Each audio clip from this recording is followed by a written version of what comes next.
Good morning, dear children.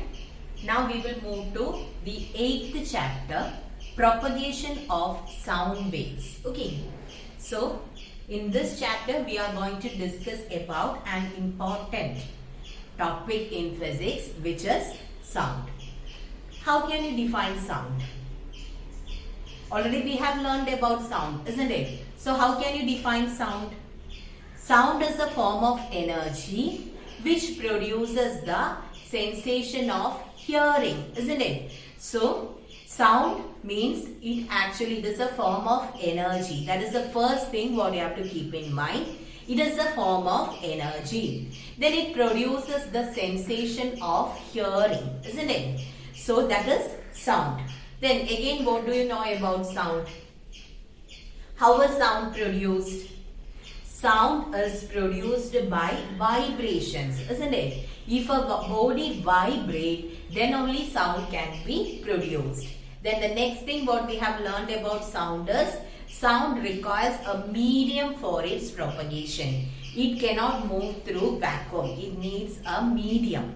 When you are considering light waves can move through vacuum, but in the case of sound, it cannot move through vacuum. Okay? So, sound is a form of energy which produces the sensation of hearing. It is produced by vibrations. When a body vibrates, sound is produced.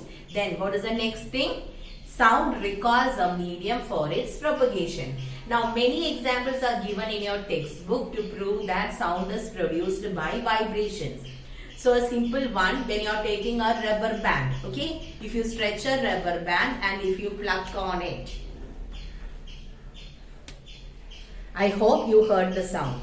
So when I am keeping the rubber band, when I just kept the rubber band, no sound was produced, but when I plugged on it, what happened? It vibrated, okay? And due to the vibrations of the rubber band, what sound was produced? So, sound is produced by vibrations. Another one, when you are if you are stretching a string, when you stretch a string and again if you pluck on it, you can see that the string will vibrate and sound will be produced. Then, in the case of a stretched membrane, that is in the case of drums, drum, tabla and all, they are having a stretched membrane. So, when you are touching on it or when you hit on it, what happens? The membrane vibrates and sound is produced. Again, in the case of veena, violin, guitar, etc., there also we are having the strings, isn't it? So when you pluck on the strings vibrate and as a result sound is produced. So many examples are given in order to prove that sound is produced by vibrations. Now, I already in the definition of sound, I told you it is a form of energy. Then, how can you say that sound is a form of energy? Okay? So, we will check why are we saying that sound is a form of energy. Now, we know that sound is produced by vibrations, isn't it? If a body vibrates, then only sound can be produced. How can you make a body to vibrate? Will a body vibrate simply? No. If you apply mechanical energy on a body, then only that body will vibrate, isn't it? So by applying mechanical energy on a stretched rubber band or a string, I am applying a force, then only it will vibrate. So by applying mechanical energy on a body, the body will vibrate. So we have to apply energy there. Then these vibrations moves in the form of waves through a medium, then it reaches our ears and it makes our eardrum to vibrate, and that is how we are hearing a sound.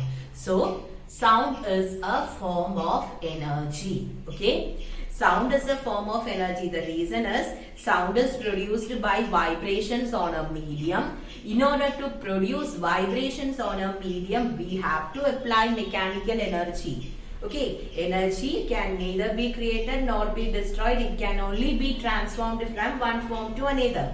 So, in order to produce vibrations on the body, mechanical energy is applied, and this mechanical energy will produce vibrations on that body, and these vibrations will be transmitted through the medium, or here it is air. It gets transmitted in the form of waves through air and it falls on our ears. Then it makes the eardrum to vibrate, and as a result we can hear sound. Okay. So from this we can say that sound is produced by vibrations plus it is a form of energy. Okay. So is it clear? Now the next one is to prove that sound requires a medium for its propagation. So already we learned that sound cannot pass through or propagate through vacuum. It needs a medium. Why? What is the reason for that? Sound is produced by vibrations on a body, isn't it? Only with the vibration sound can be produced. Or so when you are considering vacuum, there is nothing to vibrate. If some particles are there to vibrate, then only sound can be produced or transmitted. In the case of vacuum, there is nothing. Okay, that is why sound cannot be transmitted through vacuum. So we have an experiment to prove that sound requires a medium for its propagation. Do you know which is that experiment? Even in lower classes you have learned about that. It is known as bell jar experiment. Okay, so using a bell jar experiment we can prove that sound requires a medium for its propagation. We'll check the experiment now. So this is bell jar experiment, and this is used in order to prove that sound requires a medium for its propagation. Okay, so first we will check what all things are required for this. So this is a glass jar. Okay, this is a glass jar and it is usually known as bell jar. This one. Okay, this is the bell jar, and on the bottom of this bell jar a small opening is there, and through that a vacuum pump is connected. Okay, a vacuum pump is connected there.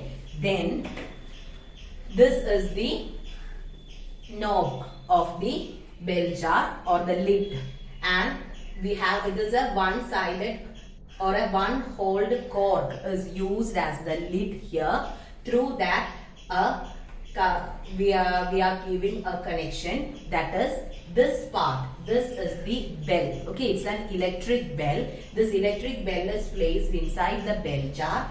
Then simply if you keep a bell, it won't work. It should be connected to the electricity, isn't it? So the connections are shown like this. It is these wires are connected to a cell. Here it is a battery. Since more than one cell is there, it is a battery, and here we have the key. Okay, so this is the apparatus or the structure construction of a bell jar. That is, we are having a glass jar. This jar is known as bell jar. Then on the bottom portion of the bell jar a small opening is there in order to insert the vacuum pump. Then we are having the opening. This is the opening part. So here inside this bell jar we are keeping a bell, and it is connected to a battery and a key. And this is the wire, and this is the opening of the bell jar. And so this is the cork. Okay, it is a one-holed cork. So through that you can pass the wire. Connecting wires can be passed through it. Now, at first, when you are switching it on, this is the key. So when the key is on, current passes through it, and you can see that this is the gong of the hammer in the bell, and this will hit the, this is the hammer and this is the gong. So the hammer will hit the gong and you will be hearing the bell. Okay, at first when you switch the key on, when you press it on, current starts passing through this. Then the hammer will hit on the gong and you will be hearing the bell. Now the next thing is we will be removing the air present inside the bell jar slowly through this vacuum pump. Okay, so using the vacuum pump we will remove the air present inside this bell jar. So at first we were hearing the bell continuously, but after some time you can hear the bell ceasing. That is, the sound goes on decreasing, and after some time you can see the gong hitting the hammer hitting the gong, but we won't be able to hear the sound. Okay, even though you are seeing the hammer hitting the gong, you can't hear the sound. So what is the reason for this? At first, air was present inside the bell jar. So when the key is open, current passes through it and the hammer continuously hits the gong, and you will be hearing the bell, because here we have air as the medium. Then the sound produced here will pass through the air as well as the solid, that is the glass jar, and you can hear the sound because we have a medium there. But once we start removing the air, what is the use of the vacuum pump here? Vacuum pump is used in order to remove the air present inside this. So when you are removing the air present inside the bell jar, slowly what happens? Vacuum is created inside the bell jar. So at that time the hammer will be hitting the gong continuously, and sound is produced, but this sound doesn't have a medium to come out. Okay, so since it is vacuum, sound cannot come out and we won't be able to hear the sound. So this proves that sound requires a medium for its propagation. So is it clear about the bell jar experiment? At first, the bell will be ringing and you can hear the sound. Once the air is removed from the bell jar, there is no medium inside the bell jar. That is, vacuum is created inside the bell jar. So we cannot hear the sound because sound requires a medium for its propagation. So we have learned that sound requires a medium for its propagation. Now, the next one is, what are the requisites of a medium? Okay, sound requires a medium for its propagation. So what are the needs of that medium? That medium should possess certain characteristics. So it is important. What are the requisites for a medium to transmit or propagate sound? First one is, the medium should be elastic. Okay, the medium should be elastic. So what do you mean by that? The medium should be elastic. How is sound propagated in a medium? Sound moves in the form of waves, and when these waves move, it will make the particles of the medium to vibrate, isn't it? When the particles vibrate, and finally if the particles are moving in some other direction, means it won't be clear, isn't it? So the particles should vibrate and finally the particles should come back to their original position.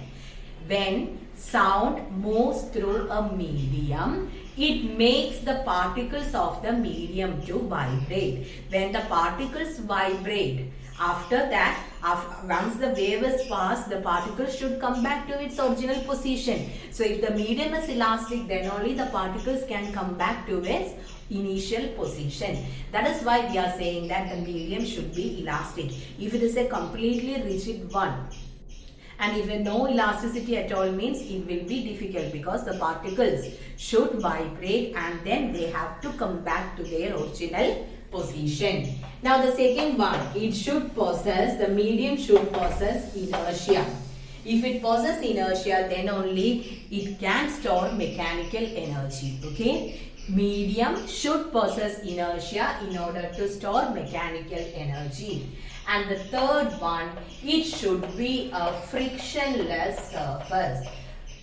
What happens if there is friction? Due to friction, large amount of energy loss takes place. Okay, so it should be a frictionless surface. So these are the three requisites for a medium to propagate sound. So which are the requisites? First one, the medium should be elastic. Why? Then only the particles can come back to their original position. Second one, the medium should possess inertia so that it can store mechanical energy. third one, it should be a frictionless surface. If it is a frictionless surface, then the loss of energy will be less. Okay. So, is it clear now? Now, the sound waves can propagate through solids, liquids as well as gases.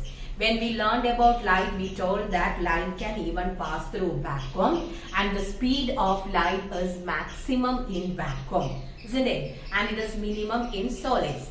Now, when you are considering sound, it is just opposite. Okay, sound travels with maximum speed in solids, somewhat less in liquids, and the speed is very less if it is air, and it won't pass if it is vacuum. Okay, so sound can travel, or sound travels through solids, liquids and gases, and sound travels with maximum speed in solids. Okay, now the next one is about the propagation of sound waves in a medium. When the sound waves moves through a medium, I told you it moves in the form of waves. Okay, so we are having two different types of waves, longitudinal waves as well as transverse waves. So we will go in detail about that. For that, first I am taking a small wooden block. Okay, it's a small wooden block, and in the center a small opening is there, and a small metal strip is placed there. Okay, it's a small wooden strip. Okay, a wooden block, a small wooden block, and on that a small metal strip, it is placed at the center. Now, when we just touch on it, what happens? This metal strip will be moving. That means it will vibrate. Okay, so I have a metal strip here which is fixed on a wooden block. Now it is in the rest position. When you touch on it, it starts vibrating. Okay, now at first let me apply force in this direction. Clear? Now if force is applied in this direction, what happens? This strip will move towards right, and what is present in this region? We are having air, isn't it? So when the strip moves to this region, it compresses the air present there. Okay, when the strip is moved in this direction, the air present here gets compressed. Now after that, it undergoes to and fro motion. After that, it will move in the opposite direction. When it moves in the opposite direction, what happens to the air molecules present here? It gets released or relaxed, isn't it? By that time, these things will go there. That is, molecules of air are free to move. So these molecules will go there, and here it gets relaxed. Okay.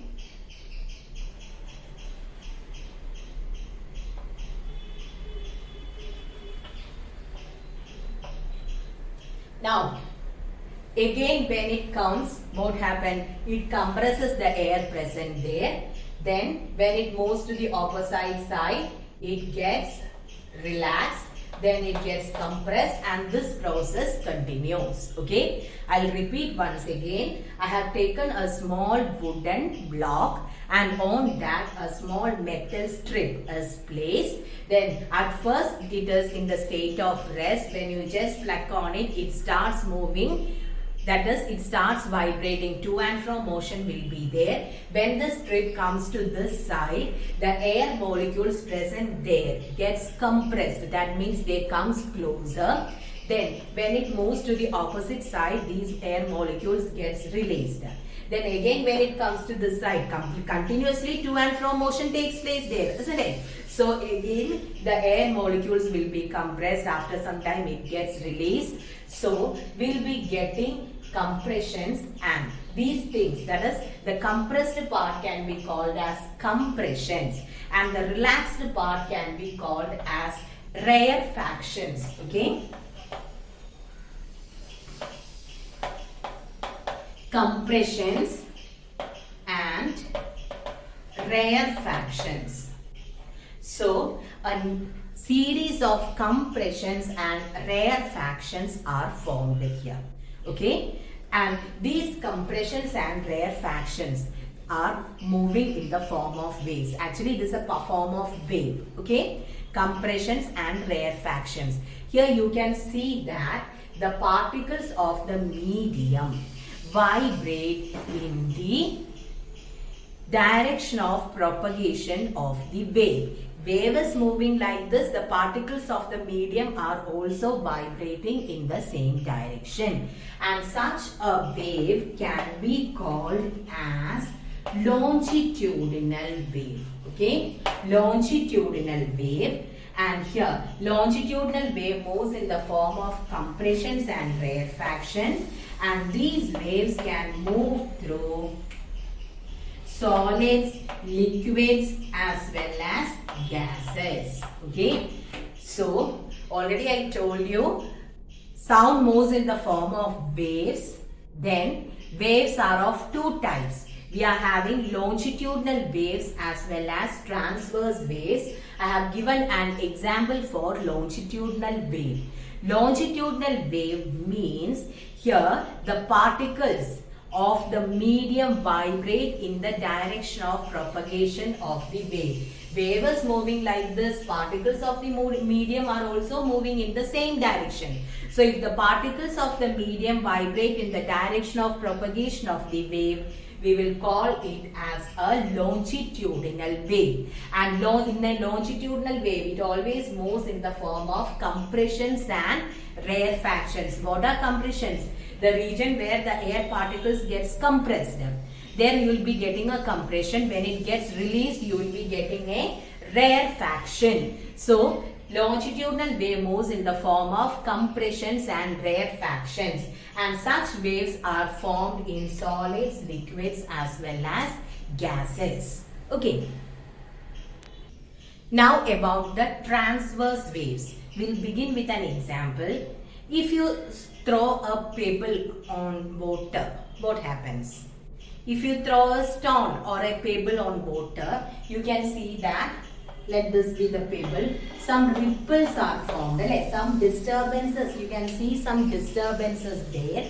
At the same time, in which direction are these disturbances moving? When you are throwing a stone on water, you can see some disturbances moving sideways, isn't it? It will be moving sideways, but at the same time the water molecules or the water will be moving up and down. Have you noticed that?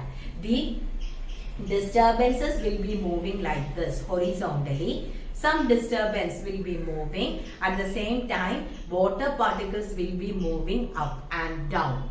So such waves can be called as transverse waves. Okay, so what is the specialty here? If the particles of the medium vibrate perpendicular to the direction of propagation of the wave, we will call it as a transverse wave. That is, here I told you the ripples will be moving or the disturbances will be moving horizontally. At the same time, the particles of the medium, that is water, will be moving up and down. One is moving like this, other is moving up and down. So if the particles of the medium vibrate perpendicular to the direction of propagation of the wave, we will call it as a transverse wave. Okay, so in the case of transverse wave, so it will be moving like this. Okay, so this part, upper part, is known as crest and the lower part is known as trough.